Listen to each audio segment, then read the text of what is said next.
안녕하세요. 저는 유치원을 다니고 있는 아들을 혼자 키우고 있는 30대 여자입니다. 제 삶에 이혼은 없을 거라 확신한 만큼 결혼 생활 내내 남편을 믿고 의지했었는데요. 이런 저의 믿음과 확신이 무너지는 건 정말 한순간이더군요. 저는 남편의 외도 사실을 다름 아닌 돌이 갓 지났던 아들 덕분에 알게 되었는데요. 경악스러웠던 저의 이혼 이야기 한번 들어보실래요? 저와 남편은 결혼한 지 3년이 지나가던 부부였어요.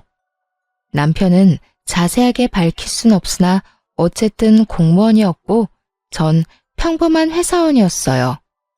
결혼 2년이 지나가던 시기에 임신 사실을 알게 되었고 무사히 출산을 해 눈에 넣어도 아프지 않은 아들을 품에 안게 되었어요. 문제는 육아휴직이었어요.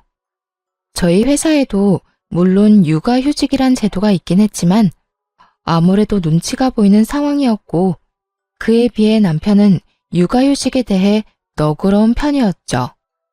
그래서 휴직이 곤란한 저를 대신해 남편이 육아휴직을 쓰고 집에서 아들을 보살피기로 했고 전 그런 남편 덕에 회사에 눈치 보지 않고 몸만 회복하고 출근을 하게 되었던 것이었어요.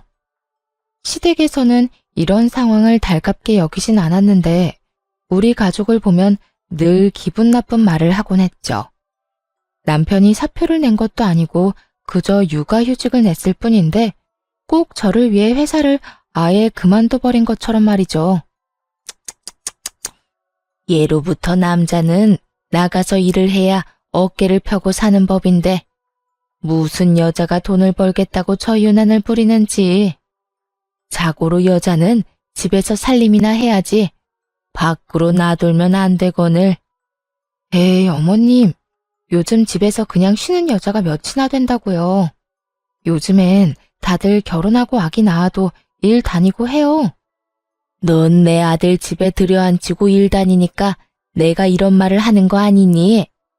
조선천지 어디에 남자가 애 본다고 집에서 있고 아녀자가 밖으로 나돌면서 돈을 번단 말이냐? 어머님, 아범이 아예 사표를 쓴 것도 아니고 육아휴직을 쓴 거라고요. 언제든 복직하고 싶으면 하면 된다고요. 그러니까 그렇게 나쁘게만 보지 마시고 이해 좀 해주세요. 어머님 저 볼 때마다 매번 그렇게 말하니까 저도 어머님 뵐 때마다 마음이 불편하다고요. 네 마음 편해지라고 나는 할 말도 하면 안 되니? 하여튼 이래서 안 되는 거다. 사회생활 좀 한다고 하늘 같은 시어머니한테 말대꾸나 해대고 말이야. 아무리 좋게 설명을 해도 끝은 매번 저 모양이니 더는 말을 섞고 싶지도 않아지더군요.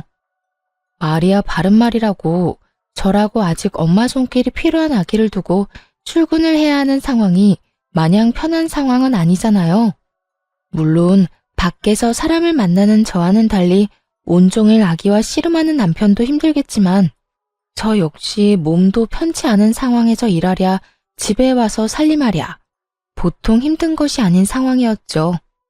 하지만 남편이 절 위해 육아휴직까지 쓴 만큼 저 역시 그런 남편을 위해 최대한 힘든 티를 내지 않고 퇴근하고 나선 남편을 쉬게 하려 노력했는데 저딴 말이나 들으니 기분이 좋지만은 않은 상황이었죠. 거기에다 제 기분을 가장 상하게 했던 말은 다름 아닌 이 말이었어요. 여자는 밖으로 돌리면 사고치게 돼 있다고. 어디 가서 애 뭔 짓이나 하고 다니고 있는지 누가 알겠어? 남자, 외간 남자 말이다. 시모는 이미 제가 회사를 다니며 외도나 저지르고 다니는 여자 취급을 해댔고 저는 정말 제 몸에 카메라라도 달아서 제 치열한 하루를 보여주고 싶은 심정이었죠. 남편은 시댁에서 이런 말이 나올 때마다 이런 말을 하곤 했어요. 우리 부모님이 옛날 분들이라서 그래. 특히 엄마 사고방식이 조금 고지식해서 아마 그런 식으로 말씀하시는 걸 거야. 당신이 나가서 정말 그런 짓을 한다고 생각하는 게 아니라 그냥 말만 저렇게 하시는 것뿐이야. 멀쩡한 아들이 집에서 아기 보고 있다는 사실이 속상하셔서 하는 말이지 뭐. 그러니까 당신 너무 속상해하지 마. 마음에 담아두지도 말고 말이야. 제 마음을 달래주려고 하는 말인 걸 알면서도 계속해서 반복되는 말과 상황 앞에서 남편의 위로 섞인 변명을 들리지 않았고 저는 점점 마음이 상해갔어요. 그러던 어느 날 아들이 열감기에 걸려 고열이 나게 되었고 이 소식을 전해 들은 시모가 저에게 전화를 걸어 모든 것을 제 탓으로 돌리며 화를 내기 시작하더군요. 이래서 애는 엄마가 키워야 한다는 거야. 애 엄마라는 게 애는 뒷전이고 밖으로 나다닌다고 바쁘니 애가 감기나 걸리지. 가뜩이나 아픈 아들을 두고 출근하는 것이 마음도 편치 않고 아들과 남편에 대한 미안한 마음 때문에 눈물을 쏟아내고 싶은 심정인데 퇴근하고 집에 돌아오자마자 저딴 소리나 듣고 있으니 그야말로 폭발을 해버리고 말았어요. 어머님은 제 아들이 눈이 간지러워서 눈만 깜빡거려도 제 탓을 하실 건가요?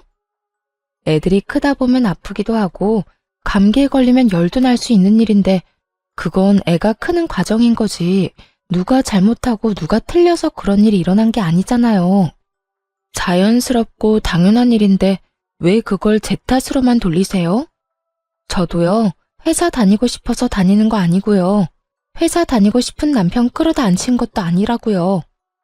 육아휴직을 먼저 내겠다고 말을 꺼낸 사람도 육아휴직을 결정한 사람도 다 남편이니 더는 저한테 이런 식으로 말하지 마세요. 너 이때까지 이렇게 할 말이 많은데 어떻게 참고 살았니? 입이 무거운 건지 속이 엉큼한 건지 알 수가 없구나. 시모는 있는 힘껏 말을 비꼬아대며 비아냥대고 있었고 저 역시 그런 시모에게 지지 않고 제 할 말을 해주었어요. 언젠간 그만하겠지 싶어 이때껏 참았는데 계속 참았다간 아들이 다 커서 장가 갈 때까지도 잘 되면 남편 덕분 뭐 하나라도 잘못되면 제 탓이라고 할 것 같아서 더는 참을 수가 없었네요. 넌 무슨 말을 그렇게 하니? 내가 또 언제 그렇게까지 네 탓만 했다고. 남들이 들으면 크게 오해하겠어. 난 전부 너를 걱정하는 마음의 한 말이었단다. 시모는 제가 한마디도 지지 않고 맞서자 그제야 한 발 물러서며 본인이 언제 그랬냐고 발뺌을 했고 전 그런 시모에게 조금 더 단호하게 경고 아닌 경고를 날려주었습니다.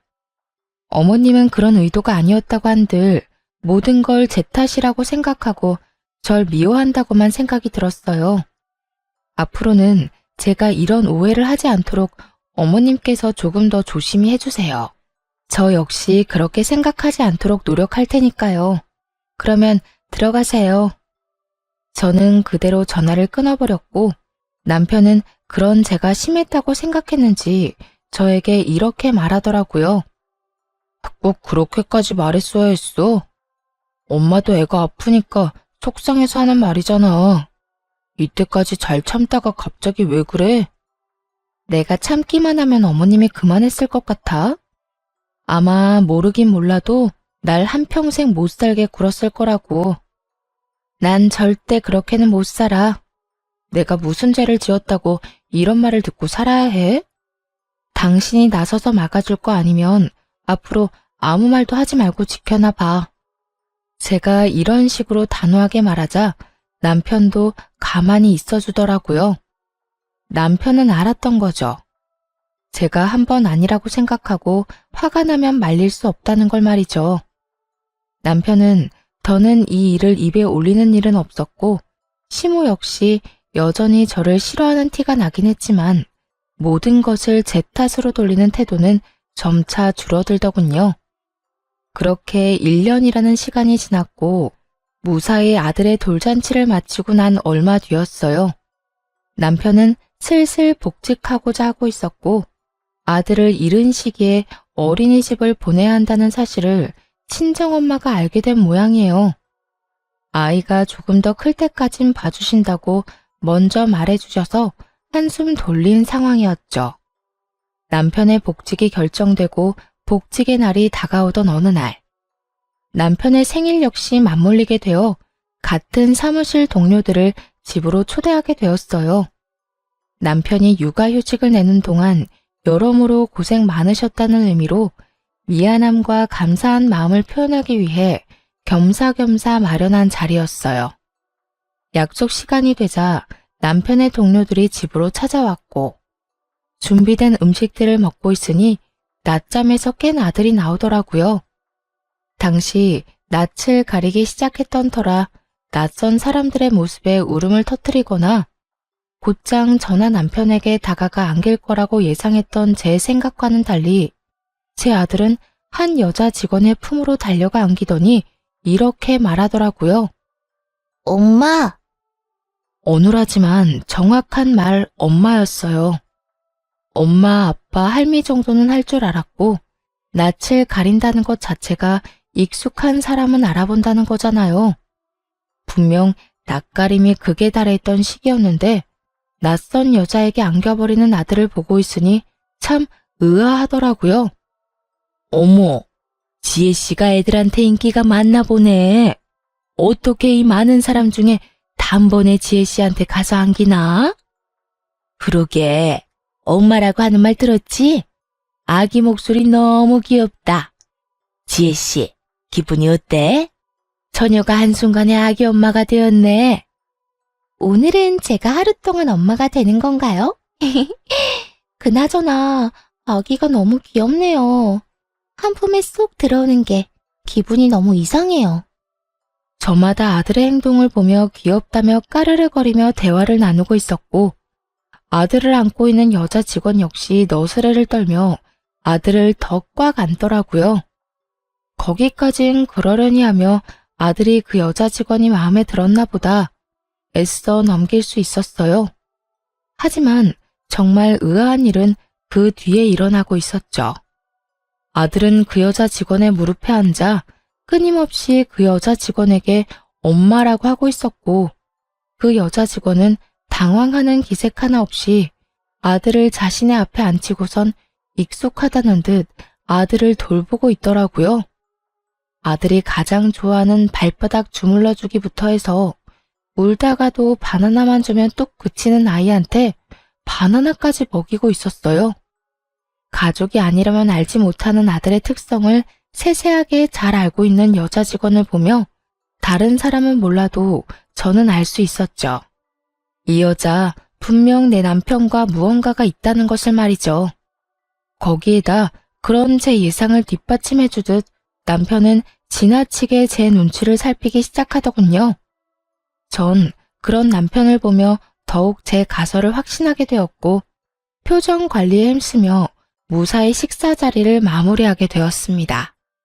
손님들을 다 보내고 난 후 여전히 제 눈치를 지나치게 살피는 남편을 최대한 아무렇지도 않게 대하고 있었어요.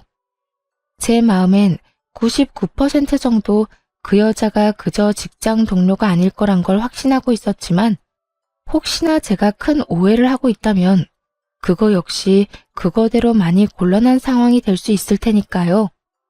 전 표정 관리를 하며 오늘 하루 무사히 잘 넘겨 다행이라는 말을 하며 은근슬쩍 그 여직원 이야기를 꺼냈어요.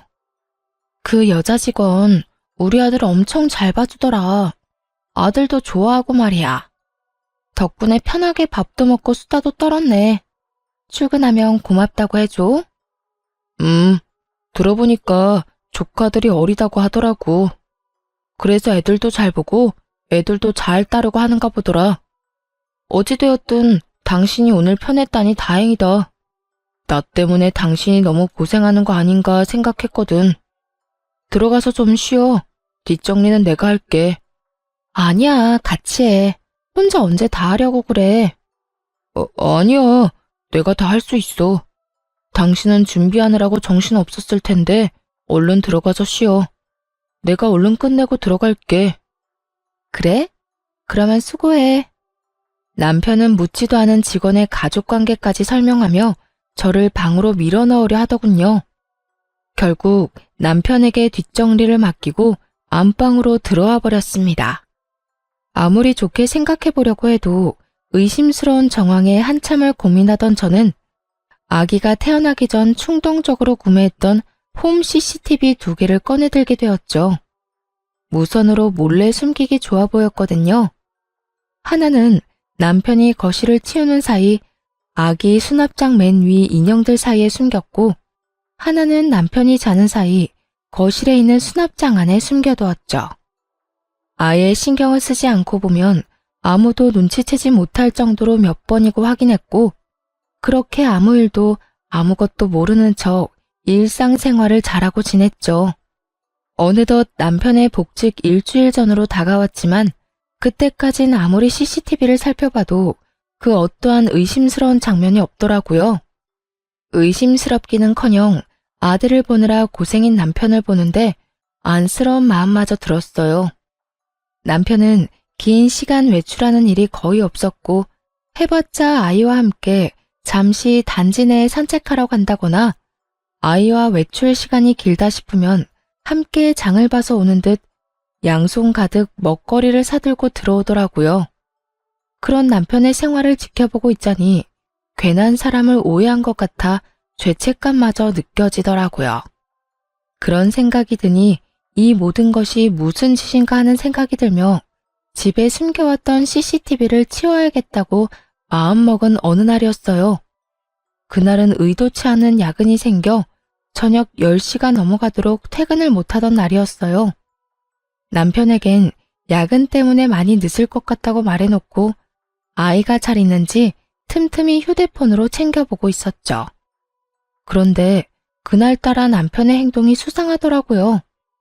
평소엔 편한 차림으로 집에서 지내던 사람인데 그날따라 옷을 신경 쓴다 싶더니 이곳저곳 다니며 탈취제를 뿌리질 않나, 또 심지어는 손도 대지 않던 화장실 청소까지 하기 시작하더군요.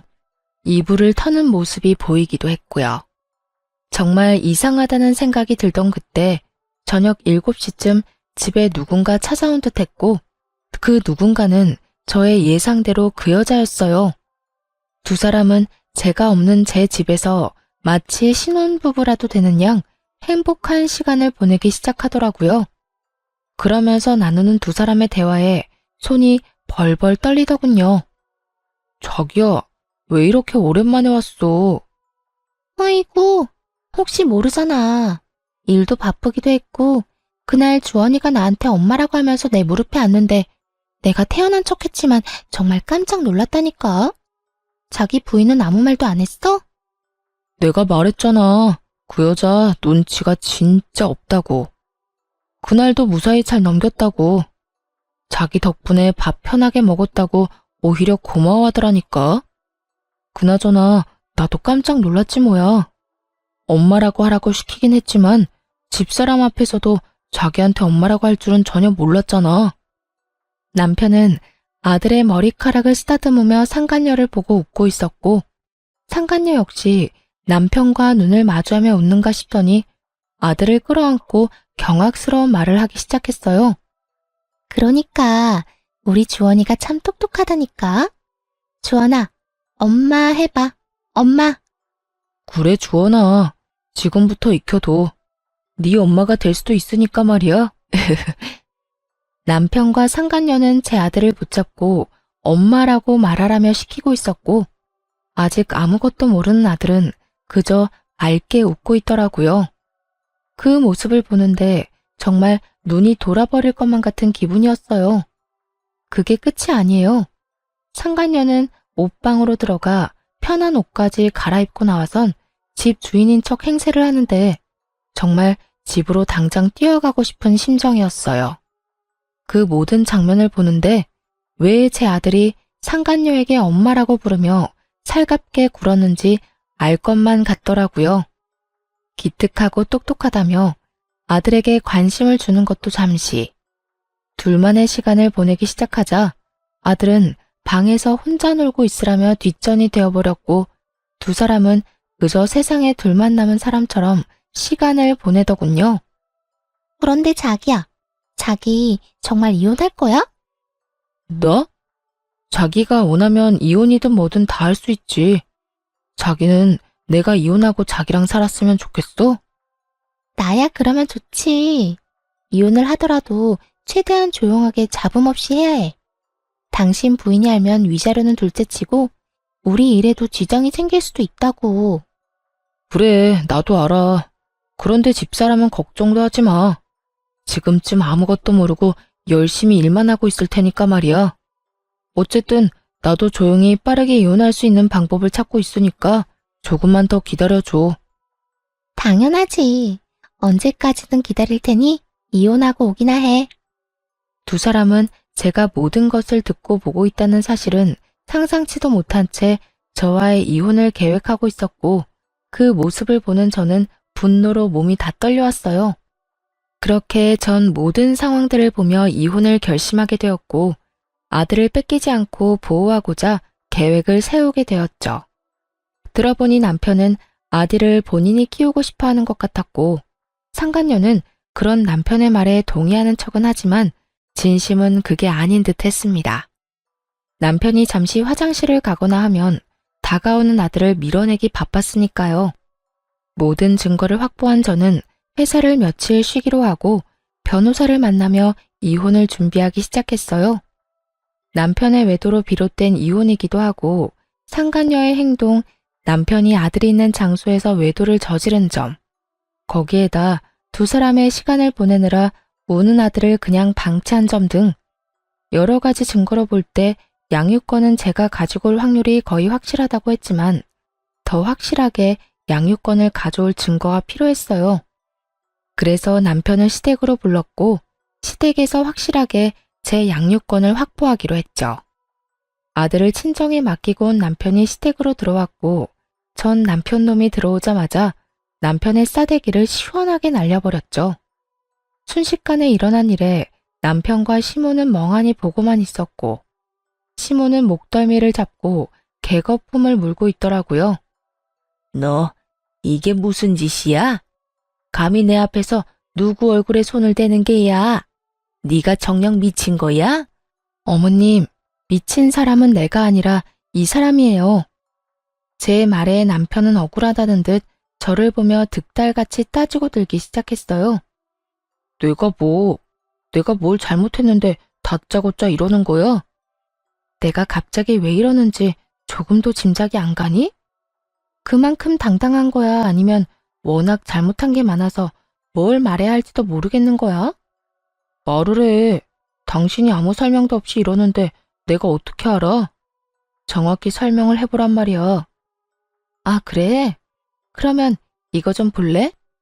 여전히 아무것도 모르겠다는 표정으로 피해자인 척하는 남편을 향해 미리 영상분을 캡처해 뽑은 사진을 남편의 얼굴에 냅다 던져버렸어요. 땅바닥에 떨어진 사진을 봤는지 남편 얼굴이 점점 사색이 되어 가더라고요. 당신 아주 대범하더라. 감히 우리 집에서 이딴 짓을 해?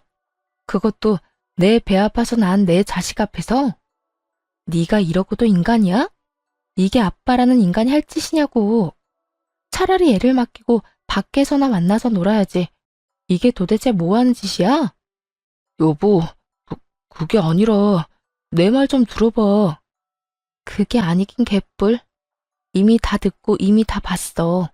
너 나랑 이혼한다며? 최대한 조용하고 잡음 없게 이혼을 해? 누구 맘대로. 내가 너랑 이 여자 가만둘 것 같아? 저는 고함을 질러버렸고 시모는 빠르게 다가와 바닥에 떨어진 사진을 주워 들더라고요. 사진을 쥔 시모의 손이 덜덜 떨리고 있었는데 그런 손과는 달리 표정은 애써 평온한 척 연기를 하기 시작했어요. 그 상황에서도 어떻게 해서든 남편에게 불리한 상황을 만들기 싫어 악착같이 괜찮은 척, 아무렇지 않은 척, 태연한 척 연기를 하는 것이었죠. 그렇게 한참 마음을 가다듬던 시모는 태연한 목소리로 말했어요. 그래서 어쩔 거니? 애도 있는데 이까진 일로 이혼이라도 할 거니? 남자들 사회생활 하다 보면 이런 실수 한두 번은 다들 하고 살아. 남편이 바람 좀 피웠다고 이혼하면 이 세상에 나만 아는 부부가 있을 거라 생각해? 어머님 같으면 다른 여자랑 바람나서 언제 이혼할까 날짜 세고 있는 남자랑 살 수 있어요? 나 때는 다 그러고 살았다. 두 집 살림쯤은 기본으로 참고 살았어. 그건 그때고 지금은 아니잖아요. 어머님은 이해하고 살 수 있을지 몰라도 저는 제정신이 올바르게 박혀 있어서 절대 그렇게는 못 살겠네요. 당장 이혼할 겁니다. 시모는 단호한 제 태도에 콧방귀를 끼며 제 예상에서 한치도 벗어나지 않는 말을 하기 시작하더군요. 그래? 네 뜻이 정 그렇다면 이혼하거라. 너랑 이혼한다고 한들 우리 아들이 혼자 살 것도 아니고. 말이야 바른 말이라고 그냥 평범한 회사원인 너보단 같은 공무원 며느리가 나도 좋겠네. 이혼은 해도 되는데 단 내 손주는 네가 못 데리고 간다. 그건 네가 무슨 말을 하고 네가 어떤 수를 써도 절대 안 되는 일이니 그렇게 하라. 이미 예상했던 대로 흘러가서 그런가 저딴 말을 들어도 놀랍지도 않더라고요. 전 그런 시모의 말에 눈 하나 깜빡하지 않고 준비한 말을 꺼냈어요. 그러죠 뭐. 여자 혼자 아들 키우는 게 어디 보통 일이겠어요? 그렇게 원하신다면 제 아들 데리고 가서 잘 키워보세요. 그런데 어머님, 새며느리 될 이 여자도 과연 어머님이랑 같은 생각일까요? 나이도 어려 직업도 공무원이라 앞날이 창창한데 이혼남인 것도 모자라 애까지 있다고 하면 글쎄요. 지금은 사랑에 눈이 멀어서 앞뒤 재지 않고 이딴 짓까지 한다고 쳐도 막상 정말 이혼까지 하고 애까지 키워야 한다고 하면 그 여자가 순순히 받아들일지는 잘 모르겠네요. 뭐야? 지금 네 말은 그 여자가 내 손주를 안 키워주기라도 할 거란 말이야? 그렇잖아요. 어머님 같으면 직업도 공무원에 나이도 어린데 이혼남도 모자라 애까지 키워야 한다고 하면 그런 결혼할 것 같아요. 제가 본 게 좀 있어서 그러는데 그 여자 절대 제 아들 제대로 안 키울 거예요. 우리 집에 나 몰래 왔을 때도 남편이 화장실 가니 애는 나 몰라라 하던데요, 뭘.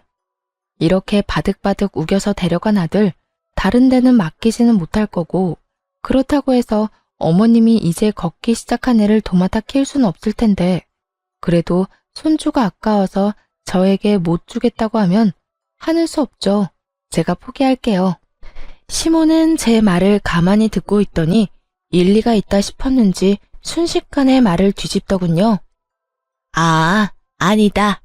모름지기 애는 엄마가 키워야 하는 게야. 나야 물론 내 새끼 곁에 두고 보면 좋겠지만 어디 내 생각만 할 수 있니? 우리 손주를 위해서 이 할미가 포기할 건 포기해야지 뭐. 시모의 말에 남편이 나서 그럴 순 없다고 했지만 그 역시도 아들 혼삭기를 막을까 걱정됐던 시모가 득달같이 반박하고 나서주더군요. 그래도 애를 어떻게 보내? 난 내 아들이랑 같이 살 거야. 내 아들이랑 떨어져 살기 싫다고. 이 녀석아, 조용하지 못해? 애야 한 번씩 보면 되지만 넌 이혼해서 혼자 어떻게 살 거야?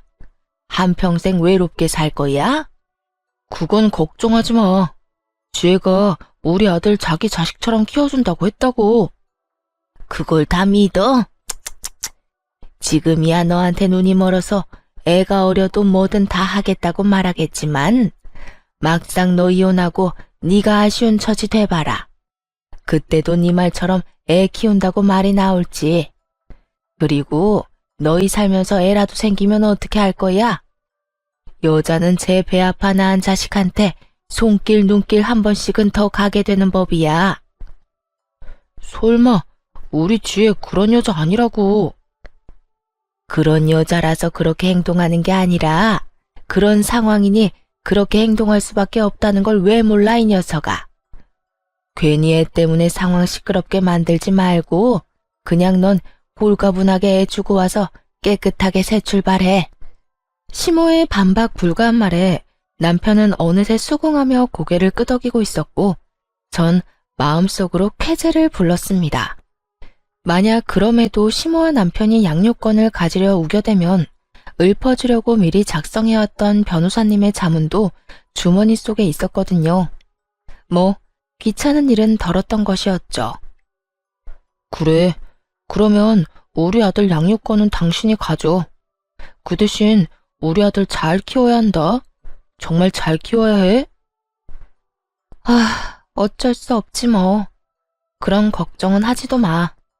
그래도 내가 엄만데 남보다 내가 더 지극정성으로 키우지 않겠어? 당신은 이상한 걱정하지 말고 이혼이나 잘 준비해. 그렇게 양육권 문제도 마무리되었고 그 자리에서 양육권 포기 각서도 받았습니다. 물론 양육권을 포기한다는 모든 대화 내용도 녹음을 따로 해두었고요. 양육권을 확보하게 된 저는 이혼 절차에 박차를 가했고 소장이 다 작성되던 그날 바로 이혼 서류와 상간녀 소장을 가지고 직접 남편과 상간녀가 일하는 사무실로 찾아갔습니다. 그날은 남편의 복직 첫날이었기에 여러모로 기념스러운 날이 되려고 그날로 정했던 것이었죠. 아침 일찍 사무실로 찾아가니 때마침 사람들이 다 모여 남편의 복직을 환영하고 있더라고요. 이혼도 코앞으로 다가왔겠다. 회사 복직도 했겠다.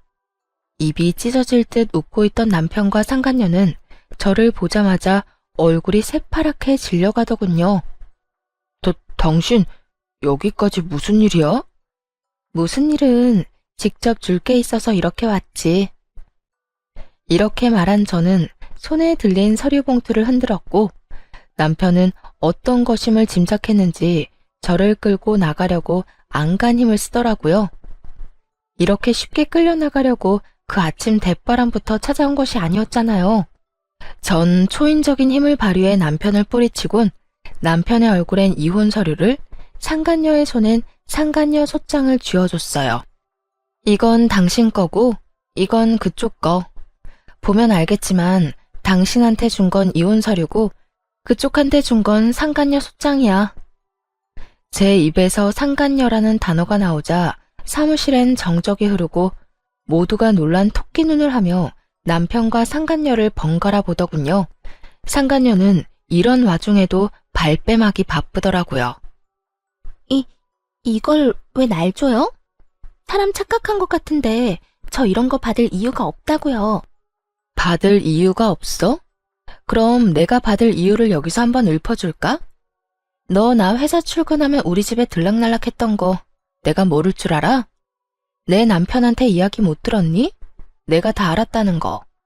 아니면 이야기는 다 들었지만 내가 이렇게까지 나올 줄은 몰랐던 거야? 그래서 이렇게 말도 안 되는 발뺌질을 하는 거야? 발뺌해도 소용없어. 증거는 넘쳐나고 상간녀 소송 진행되면 어차피 다 알게 돼 있으니까 발뺌 그만하지? 저는 정말 아니라니까요. 전 정말 상간녀 이런 거 아니라고요. 아니긴 개뿔. 여기 내 남편이랑 바람난 여자가 너 말고 또 있어? 헛소리 그만하고 소장 주인 제대로 찾아간 거 맞으니까 내용 잘 읽어보고 위자료나 제대로 준비해. 알겠어?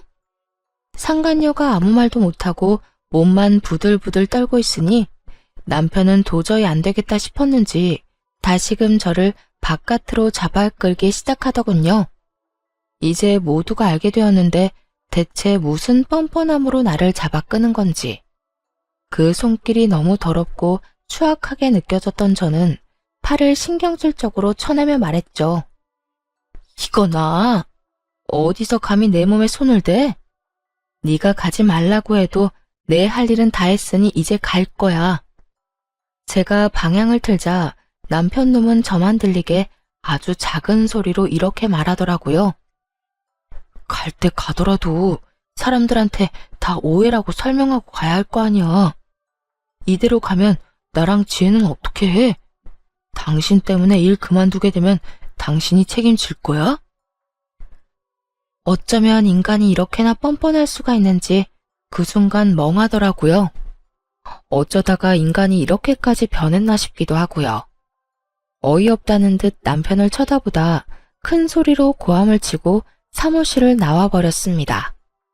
야, 뭐? 오해? 너랑 저 여자 바람 피운 증거가 차고도 넘치는데 오해는 무슨 오해야. 그리고 너희가 불륜 저질러서 일 못하게 된 걸 왜 나한테 책임을 지래? 정신 차려. 내 인생 망친 너희들이 나한테 어떻게 해줘야 하지. 너희한테 내가 해줄 건 복수 말곤 없다 이거야. 할 일을 무사히 마친 저는 집으로 돌아와 버렸고 그 후 본격적인 이혼이 진행되었어요. 저는 두 사람 모두에게 위자료를 받게 되었고, 양육권 재산 분할까지 제가 원하는 대로 이혼을 마쳤죠. 전 남편과 상간녀는 불륜 사이가 기정사실화되었고, 당연히 내부 징계를 통해 힘들게 공부해서 된 공무원이란 직업을 그만두게 되었죠.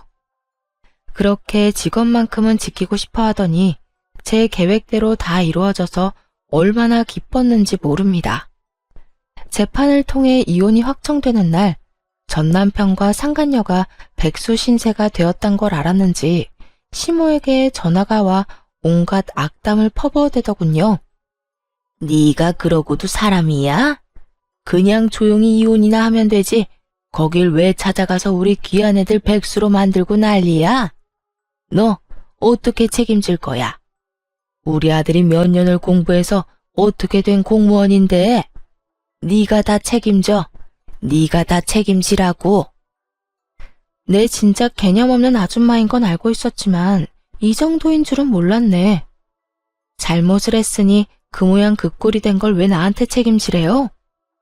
공무원이나 되는 양반이 불륜 저지르고 조강지쳐 버릴 생각이나 하니까 그 모양 그 꼴이 된 거라고요. 너 지금 말 다 했니? 개념이 없어? 개념은 네가 없겠지. 양육권도 넘겨줬으면 고맙다 하고 조용히 이혼해주면 다 좋았을 일을 이렇게까지 일을 키워서 내 아들 앞일까지 망쳤어야 했어? 시모는 본인이 한 말이 기억도 나지 않는 것인지 양육권을 저에게 인심 써서 넘겨줬다는 듯 말하더군요. 그 어미의 그 자식이라더니 두 사람 다 한 채의 틀림도 없이 정신을 못 차리고 말이죠. 말은 똑바로 하세요. 양육권을 준 게 아니라 혹시나 그 귀한 아들 재혼하는 데 걸림돌이 될까봐 떠넘겨버린 거 누가 모를 줄 알아요? 떠넘기긴 누가 떠넘겼다고 그래? 내가 그때도 말했다시피 애는 엄마가 키우는 게 맞으니까 마음이 아파도 보낸 거였다. 어디 그 말만 했나요? 애는 홀가분하게 엄마 줘버리고 깨끗하게 새 출발하고도 했잖아요. 그 말이 네 발목 잡기 전에 보내라는 말이랑 뭐가 다른가요? 이거 봐라. 네가 이렇게 말꼬리를 물고 늘어지니 내 아들이 바람이 난 게지. 남자가 나가서 바람 피우는 데는 다 여자 때문이지 무슨 이유가 있겠니? 그러니까 너도 내 아들 욕하고 다니지 말고 네 반성이나 하면서 살아. 내가 진짜 이렇게까지 안 하려고 했는데 하는 꼴 보니 더는 못 참겠네. 이보세요, 아줌마. 아줌마가 그따위로 아들을 키우니까 그 모양 그 꼴이 된 거라고요.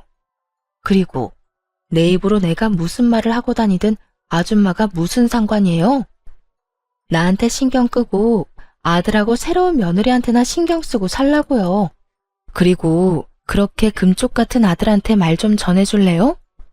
백수가 되었든 말든 재혼을 하든 말든 난 관심 없는데 양육비나 똑바로 잘 보내라고. 그러면 끊을게요. 그 후 얼마 지나지 않아 전 남편과 상간녀의 재혼 소식이 들려오고 저에게 위자료를 주느라 꽤 큰 돈이 나간 두 사람은 시댁에 합가를 해서 신혼 살림을 시작했다는 이야기를 들을 수 있었어요. 그렇게 2년이란 시간이 지났고 전 그 악몽 같던 날들을 잊으려 노력하며 잘 지내고 있었죠. 이사도 해버렸고 연락처도 진작 바꿔버려 더는 연이 닿을 일이 없을 거라 생각했는데 술에 취한 전 남편이 새벽에 집으로 찾아온 것이 아니겠어요? 여긴 어떻게 알고 찾아온 거야? 아, 술 냄새. 술 먹었니? 나 술 좀 먹었어. 여긴 여기저기 묻고 물어 알아냈지. 술 먹다 보니까 우리 아들이 너무 보고 싶어서 말이야. 우리 아들 잘 지내지? 술에 취한 전 남편은 아들 타령을 하며 집으로 들어오려고 했고 얼른 그런 전 남편을 밀쳐내버렸어요. 양육비는 고작 6개월 주고 잠수를 타버린 놈이 어디서 감히 아들을 입에 올리는 것인지 아직도 정신 못 차렸구나 싶더라고요. 집으로 들어오려다 제지를 당한 전 남편은 현관문에 기대더니 갑자기 하소연을 하기 시작하더군요. 나 와이프랑 하루가 멀다고 싸운다. 요즘 같아선 이렇게 싸우려고 그 꼴을 다 보고 재혼을 했나 싶다니까. 그렇게 좋아 죽어서 아들까지 버리고 이혼했으면 보란듯이 잘 살기나 하지 싸우기는 왜 싸워? 그러게나 말이다. 내가 두 여자 사이에서 피말라 죽을 것만 같아. 엄마는 엄마대로 잘 살고 있는 아들 인생 말아먹은 여자라고 와이프 구박하고, 와이프는 와이프대로 멀쩡한 처녀 꼬셔서 이 모양 이 꼴로 살게 만든 게 누군데 누구 보고 책임 전가하냐고 따져묻고, 어느 사람도 지려고 하질 않는다니까. 그렇게 싸우고 나면 그 화를 우리 방까지 가지고 와서 나한테 짜증을 내니 우리도 싸우게 되고. 내가 요즘 정말 미치겠다. 전 남편은 웃기지도 않게 저에게 부부싸움을 한 이야기를 꺼내더군요. 그래서 요즘 그렇게 싸운다고 하소연이나 하려고 찾아왔니? 그것도 이 새벽에? 아니, 그렇게 힘들다 보니 우리 아들이 너무 보고 싶더라고. 그래서 찾아왔지. 그래서 말인데 잠시 얼굴만 좀 보여주라. 응? 밀고 들어오려는 전 남편을 최선을 다해 막아서며 양육비 이야기를 꺼냈죠. 얼굴 같은 소리 하네. 내가 너 양육비 청구 소송하려다가 네 인생이 불쌍해서 참고 있는 거야. 이때껏 밀린 양육비 일시불로 내놓을 거 아니면 헛소리 하지 말고 얼른 가라. 아랑곳하지 않고 술주정을 부리기 시작하더군요. 이미 정신이 나가버린 상태인 듯 했고 주머니를 뒤져 전 남편의 휴대전화로 상간녀에게 전화를 걸었어요. 지금 시간이 몇 시인데 안 들어오고 뭐해? 그러게, 지금 시간이 몇 시인데 네 남편 지금 우리 집 현관문 앞에 퍼지고 앉아서 술주정 부리고 있다. 얼른 와서 좀 치워줄래? 제 말에 상간녀는 노발대발하며 고함을 질러댔고 전 주소를 알려주며 그렇게 고함을 지를 시간에 얼른 와서 이 인간 쓰레기나 빨리 치우라고 해버렸죠. 그렇게 전화를 끊고 얼마 지나지 않자 임신을 했는지 배가 꽤 나온 상간녀가 화를 내며 오더라고요. 이게 도대체 무슨 일이야?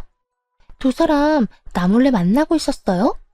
두 사람 재결합이라도 하기로 했냐고.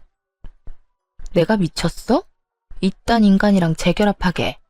그러면 내 남편이 왜 여기 있어요, 왜? 나한테 복수라도 하려고 내 남편 끌어들였어요? 너도 당해봐라 이거냐고요. 야, 가지라고 해도 안 가고 오라고 한 적도 없거든?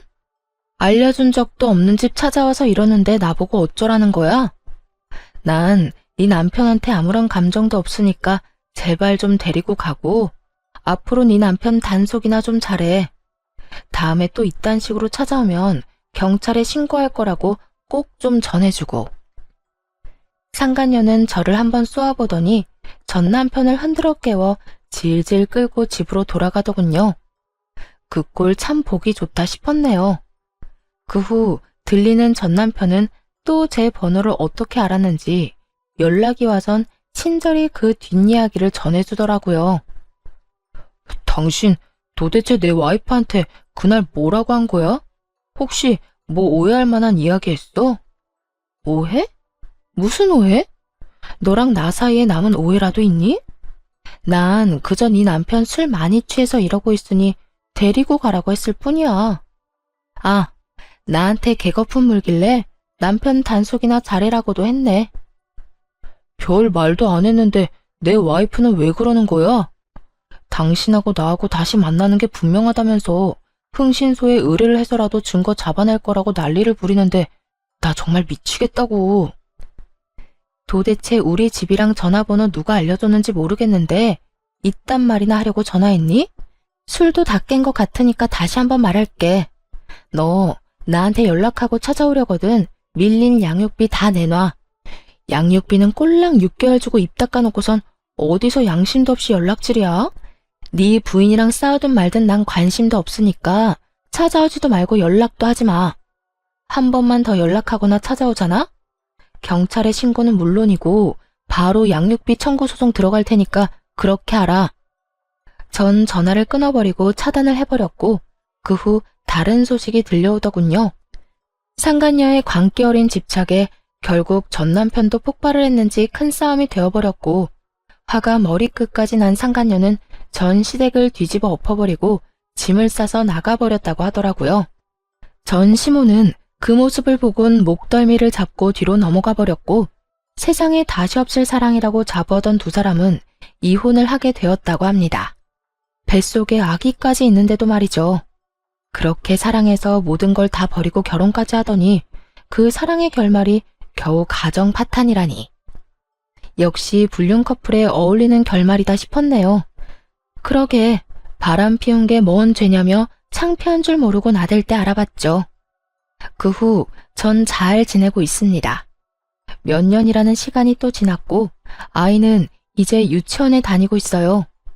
그리고 또 전해드릴 좋은 소식은 제가 결혼을 앞두고 있다는 것이에요. 제가 만나는 남자는 회사 거래처 사람으로 알고 지낸 지는 오래된 사람이에요. 이혼을 하고 3년 뒤쯤엔가 우연찮은 계기로 밥을 함께 먹게 되었고 이런저런 이야기를 나누다 가까워졌죠. 처음엔 그저 친구처럼 지냈는데 어느 날 갑자기 예비 남편이 고백을 해오더라고요. 저 사실은 오래전부터 관심이 있었어요. 그게 이혼하고 난 뒤부터 말이에요. 상황이 상황인지라 천천히 다가가려고 했는데 마음이 자꾸 급해져서 안 되겠어요. 우리 지금처럼 친구같이 만나는 거 말고 좀 더 가까운 사이로 지내면 안 될까요? 이 고백을 듣는데 제 인생에는 다시 없을 거라 생각했던 설렘이 느껴지더라고요. 그래도 애까지 있는 돌싱녀에겐 너무 아까운 사람이라는 생각에 그저 안 된다고 밀어냈는데 그런 저를 끝까지 잡아주더라고요. 그렇게 저는 예비 남편의 마음을 받아주게 되었고 결혼까지 앞두고 있네요. 배려심도 깊고 무엇보다 제 아들을 친자식처럼 아끼고 사랑해주는 제 예비 남편에겐 남다른 아픔이 있는데요. 그건 바로 부모님이 일찍 돌아가셨다는 것이에요. 오랜 시간 사랑이 고팠던 제 예비 남편에게 저와 제 아들이 아낌없는 사랑을 주며 함께 잘 살아가 보려고 합니다. 어렵게 시작한 관계이고 힘들게 마음먹은 재혼인 만큼 더 신중하고 더 최선을 다해 살아보려고요. 다들 응원해 주실 거죠? 사실 아들을 데리고 이혼을 하게 될 때만 해도 제가 재혼을 할 거란 생각은 하지도 못했었어요. 하긴 예상하지 못한 이혼도 했는데 재혼은 못하란 법은 없긴 하죠. 어쨌든 이혼할 때까지만 해도 여자로서의 제 삶은 끝이 났고 오로지 엄마로서의 삶만 남았다고 생각했는데 그건 또 아니더라고요. 그렇다고 해서 이혼을 하고 난 후 아들과 살던 시절이 행복하지 않았던 건 아니었지만 새 사람이 되고 나니 그 행복은 배가 되어 돌아왔어요. 제가 이런 말을 하는 이유는 바로 저와 비슷한 상황에 계신 분들 때문인데요. 아이가 있기 때문에 한 번의 실패 때문에 등등 많은 이유로 새 출발을 생각도 하지 않는 분들이 많더라고요. 그런 분들께 말씀드리고 싶어요.